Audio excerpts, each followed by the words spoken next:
10,000 টাকা করে প্রত্যেকটা স্টুডেন্টের অ্যাকাউন্টে দিয়ে দেবো। কেউ ট্যাব কিনতে পারে, কেউ বড় স্মার্টফোন কিনতে পারে, তাতেও ট্যাবের কাজ হয়, সেটা তারা দেখে নিয়ে ভেবে কিনবে। উচ্চ মাধ্যমিক ছাত্রছাত্রীরা, এই মুহূর্তের একটা বড় আপডেট নিয়ে তোমাদের সাথে কথা বলবো।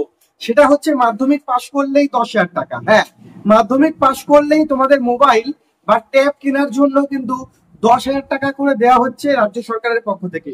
মাধ্যমিক পাশ করলেই তোমরা 10,000 টাকা করে পাবে, মোবাইলের জন্য 10,000 টাকা করে পাবে, প্রত্যেকে পাবে।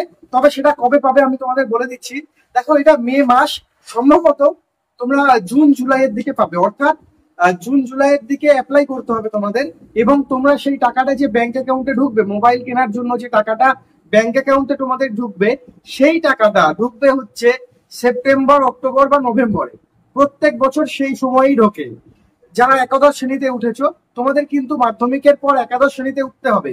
মাধ্যমিকের পর পড়াশোনা ছেড়ে দিলে হবে না, মাধ্যমিকের পর একাদশ শ্রেণীতে উঠতে হবে।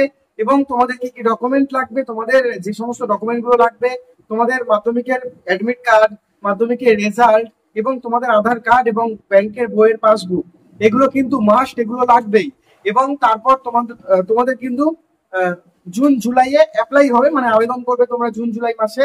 এবং তারপর তোমাদের সেই টাকাটা সেপ্টেম্বর বা অক্টোবরের মধ্যে ঢুকে যায়, মানে পুজোর আগে আগে ঢুকে যায়। এবং তোমাদের আরো একটা কথা বলে দিচ্ছি, সেটা দিয়ে কিন্তু মোবাইল কিনতেই হবে তোমাদের। অনেকে যদি ভাবো 10,000 টাকাটা অন্য কিছু করবে, সেই 10,000 টাকা দিয়ে মোবাইল কিনতে হবে এবং রিসিপ্ট কিন্তু তোমাদের স্কুলে জমা দিতে হবে। হ্যাঁ, এবার 10,000 সাথে তোমরা যদি আরো ধরো 5,000 মিলিয়ে ভালো ফোন কিনলে, বা 10,000 সাথে আরো 10,000 মিলিয়ে তোমরা ভালো ফোন কিনলে, সেটা করতে পারো। কিন্তু ওই টাকাটা নষ্ট করতে পারবে না অন্য কোথাও, তোমাদের কিন্তু মোবাইল কিনতে হবে। এবং এবার আসছি উচ্চ মাধ্যমিকের রেজাল্ট নিয়ে। আর মাধ্যমিকের যাদের ব্যাক এসছে বা আশানুরূপ ফল আসেনি, তোমরা কিন্তু পিপিআর পিপিএস এই দুটো পদ্ধতি করতেই পারো। পিপিআর পিপিএস করলে কিন্তু প্রত্যেকবারই দেখা গেছে নম্বর বাড়ে। যারা পাস করে গেছে কিন্তু একটা সাবজেক্টে ধরো আশানুরূপ ফল হয়নি, তোমরা কিন্তু করতে পারো, তোমাদের কিন্তু নাম্বার বেড়ে যাবে এক্ষেত্রে। আর একটা কথা বলছি উচ্চ মাধ্যমিক নিয়ে। দেখো, 2024 সালের উচ্চ মাধ্যমিকের রেজাল্ট বেরোচ্ছে মে মাসের 8 তারিখ, ঠিক আছে? এবং তোমাদের একটা কথা বলে দিচ্ছি, উচ্চ মাধ্যমিকে কিন্তু আর তোমরাই শেষ ইয়ার। পরবর্তীকাল থেকে, মানে পরবর্তী বছরগুলো থেকে কিন্তু উচ্চ মাধ্যমিকে সেমিস্টার সিস্টেম থাকছে, দুটো সেমিস্টার, ফার্স্ট এবং সেকেন্ড।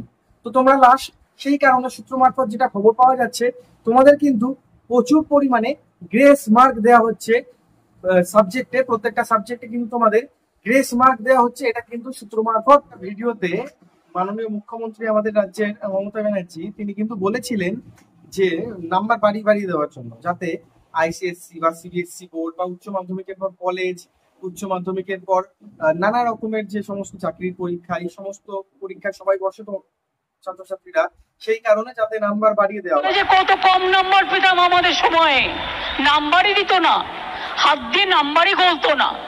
আর এখন দেখো, সেখানে কেউ 88 পাচ্ছে, কেউ 90 পাচ্ছে, কেউ 99 পাচ্ছে। কেন জানো? আমি ক্ষমতায় আসার পরে বললাম, শোনো, সিবিএসসি আছে, আইসিএসসি আছে, আমাদের ছেলেমেয়েরা কম্পিটিশনে যাবে। সেখানে সিবিএসসির ছেলেমেয়েরা যদি 98, 99 পায় আর আমাদের ছেলেমেয়েরা না পায়, তাহলে কম্পিটিশনে তারা কি করে যোগদান করবে? সেই জন্যই বাড়িয়ে দাও নাম্বার এবং এদের এমন ভাবে শিক্ষা প্রতিষ্ঠান করো।